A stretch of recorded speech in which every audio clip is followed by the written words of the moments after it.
ఢిల్లీ సీఎంగా ఎన్నికైన రేఖా గుప్తా పేరు దేశవ్యాప్తంగా మారుమోగుతోంది. గతంలో ఆమెకు ఎమ్మెల్యే, ఎంపీగా పనిచేసిన అనుభవం కూడా లేదు. కానీ రాజకీయంగా రేఖా గుప్తాకు సుదీర్ఘ అనుభవం ఉంది. విద్యార్థి నాయకురాలిగా రాజకీయ జీవితాన్ని ఆమె ప్రారంభించారు. పీతంపుర, షాలిమార్ బాగ్ ప్రాంత ప్రజలకు బాగా దగ్గరయ్యారు. స్థానికంగా పార్కుల అభివృద్ధికి ఎంతో కృషి చేశారు.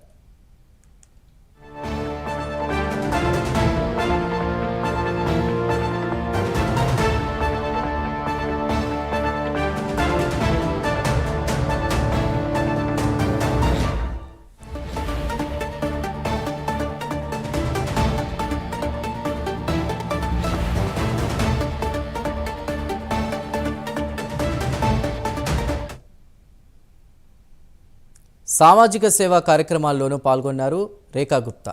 ఇక రేఖా గుప్తా కుటుంబానికి సంఘ నేపథ్యం ఉంది. ఈ క్రమంలోనే విద్యార్థి దశ నుంచే ఏబీవీపీలో చురుకుగా పనిచేసేవారు. ఆ తర్వాత రేఖా గుప్తా బీజేపీలో చేరారు.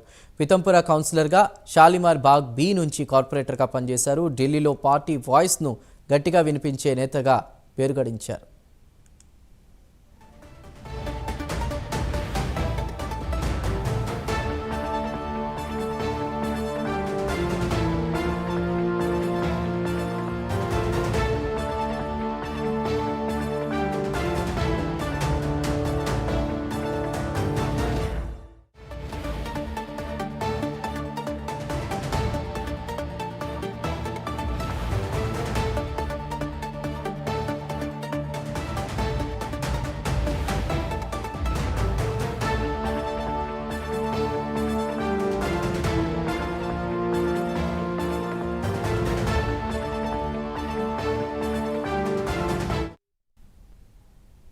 పంతొమ్మిది 1994-95లో దౌలత్రామ్ కళాశాలలో చదువుతున్న సమయంలో కళాశాల విద్యార్థి సంఘం ఎన్నికల్లో రేఖా గుప్తా పోటీ చేసి గెలిచారు.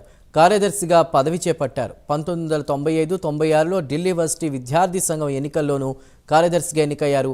1996-97లో అదే వర్సిటీలో అధ్యక్ష స్థానానికి పోటీ చేసి గెలిచారు. విద్యాభ్యాసం పూర్తయిన తరువాత ఆమె బీజేపీలో చేరారు.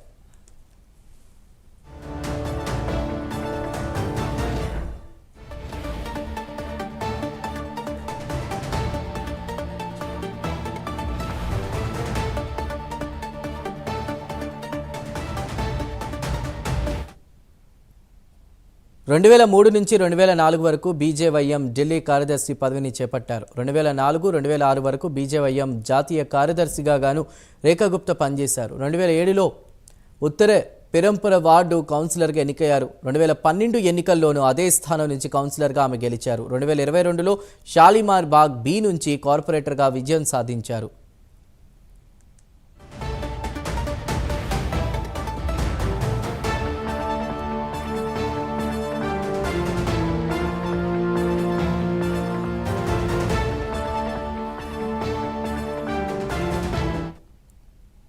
షాలిమార్ బాగ్ శాసనసభ నియోజకవర్గం నుండి 2015-2020 ఎన్నికల్లో బీజేపీ అభ్యర్థిగా పోటీ చేసి సమీప ప్రత్యర్థి ఆప్ నేత వందనా కుమారి చేతిలో ఆమె ఓటమి పాలయ్యారు. అయితే ఈసారి మాత్రం రేఖా గుప్తా రఫాడించారు.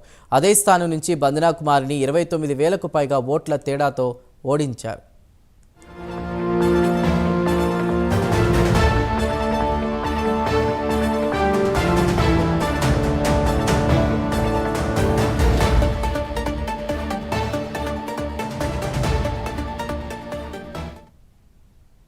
బీజేపీలో ఆమెకు సుదీర్ఘ అనుభవం ఉంది.